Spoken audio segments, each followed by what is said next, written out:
Voici Pierre-Denis D. Demers Jr., fier descendant d'une famille de pionniers de l'île aux Allumettes.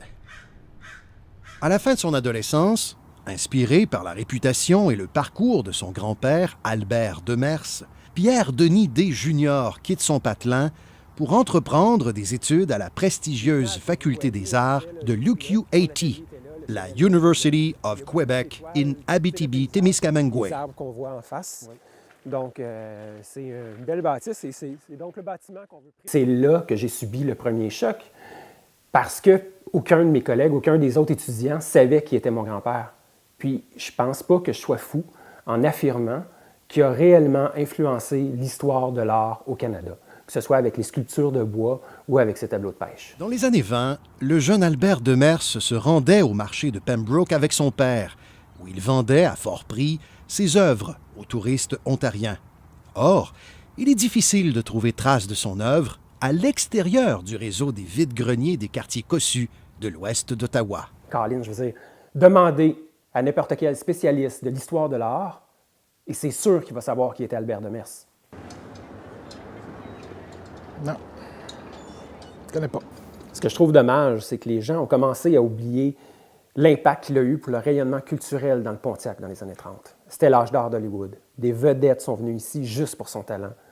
Je peux vous nommer Clark Gable ou Alphonse Gabriel Capone.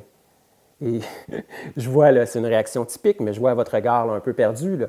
Alphonse Gabriel Capone. Je parle de Al Capone, Chicago, Mafia, des vedettes, ici. Vérification des faits. Oui, il est vrai que ces personnalités ont fait appel au génie créatif de Demers. Je pense pas que je sois fou. Ça fait que toujours que j'étais assis, moi, à croiser du 5e rang puis de Wabash. D'un coup, il y a un gros Oldsmobile noir qui arrive. Oui. Deux gars qui sortent, deux armoires à glace. C'est gros comme des taureaux. Ils me pointent, oui. Ils me rendent dans le char, backseat, puis ils me bandent les yeux, puis ils me donnent une ride jusqu'à Rapide des Rois. Hey, c'est là, moi, que je l'ai vu pour la première fois dans son camp de chasse. Al Capone! Al Capone en personne! C'est un souvenir émouvant pour moi, ça, parce que à chaque fois que mon grand-père me racontait, il me disait toujours qu'il avait demandé 100 $ à Al Capone pour aller peinturer les murs de sa maison à Chicago. Et il a donné 10 000. Et savez-vous ce que ça faisait, 10 000 $ en 1930? Bien plus. Puis le chiffre que vous avez en tête, là, c'est plus que ça encore. Al Capone, Clark Gable, les quintuplés Dionne et plusieurs autres clients de marque se multiplient au fil des ans. Malgré le succès, Albert Demers choisit de rester fidèle à ses origines et restera à l'île aux Allumettes jusqu'à sa mort en 1989. J'ai l'impression que si on ne fait rien, personne ne se souviendra de l'œuvre de grand-papa. Et c'est pour ça que j'ai décidé de lancer une pétition pour que le nom de Albert Demers soit inclus dans la toponymie du village.